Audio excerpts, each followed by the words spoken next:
3 months ago on the 8th of August.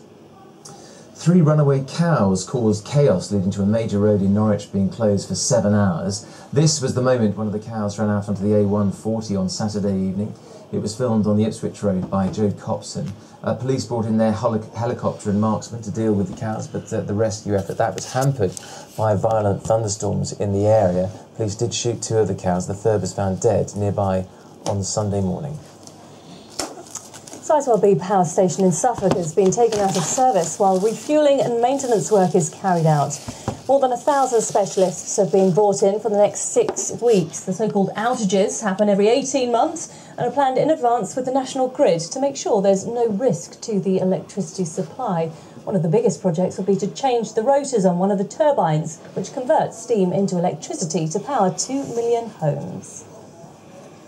Now, a senior Thai diplomat has been summoned to the Foreign Office to explain the country's handling of the murders of Hannah Witheridge and David Miller. Well, Hannah, who's from Hemsby, and David were killed in an attack on the island of Koh Tao last month. Our reporter Kate Prout's been following this afternoon's developments, and she joins us now from the newsroom. And Kate, just how significant is this? It is quite a big step forward, actually. The Foreign and Commonwealth Office Minister, Hugo Swire, has said that he's summoning the Thai charge d'affaires. The reason? He wants to raise concerns about the murders of Hannah Witheridge and David Miller, who was the other 24-year-old tourist who was killed. He was from the Channel Islands. Now, 2 Burmese workers have apparently confessed to killing the pair, who were discovered on a beach on the 15th of September.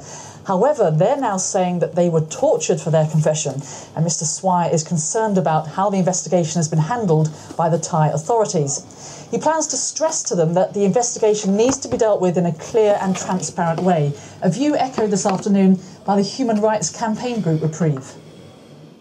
They need to be making it very, very clear that whilst they would like for the investigations to be carried out and a speedy resolution, that doesn't mean arresting anybody and subjecting them to torture in order to obtain a confession and a conviction at all costs.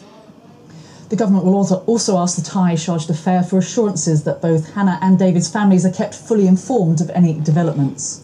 So is it a case of the government offering help then to the Thai police, or advice for that matter? Well, yes, as part of that meeting, Hugo Swire will be reiterating that UK police officers are on standby to help their Thai colleagues with the investigation and are also prepared to help with any legal process which may follow. All right, Kate, thank you very much indeed for that. It's 11 minutes past 6 and you're watching ITV News in the Anglia region. Yeah, great to have you along with us this evening. Here's what's still to come tonight. Donny will have the sport, including why a certain David Beckham put in an unannounced appearance in the region at the weekend. For many, these men brought a touch of glamour to wartime Britain. Now historians want our help to find out more about the thousands of US airmen who made their mark in East Anglia. And I'm sure you've noticed it has been a miserable start to the working week with plenty of rain right across the region. But how's it looking for the next few days? Join me later for all details. But before all of that, a grandfather plunged into darkness when he lost his sight nearly 30 years ago can now see again thanks to a bionic eye. His sight is restricted, but Keith Hayden says he can now make out flashes of light and his grandchildren. He's among a handful of people worldwide who've had the experimental treatment. Well, now doctors say it could be used to treat thousands of others as well. Victoria Grimes has the details on this story. Table. No. Toes. No. Tarantula. No. A simple pleasure for many grandparents, a game of I Spy with the grandchildren. But for Keith Hayden, it was something he never thought possible. Blind for more than 25 years, he'd never seen his grandchildren until a medical breakthrough gave him hope. Come on. It's just a flash there where you are, because your face is lighter than what behind, obviously. There's a flash over there. I presume that's the gentleman. Yeah. And there's a very bright flash next to him. Yeah. That's the light on top of the camera? Right, and that's what I can see. For Keith Hayden, lapses represent the difference between light and dark in a way he never thought possible. Diagnosed with a rare inherited disease called retinitis pigmentosa in his 20s, he started losing his sight. Just a few years later, it was gone. But thanks to this medical breakthrough, Keith's now able to see lights.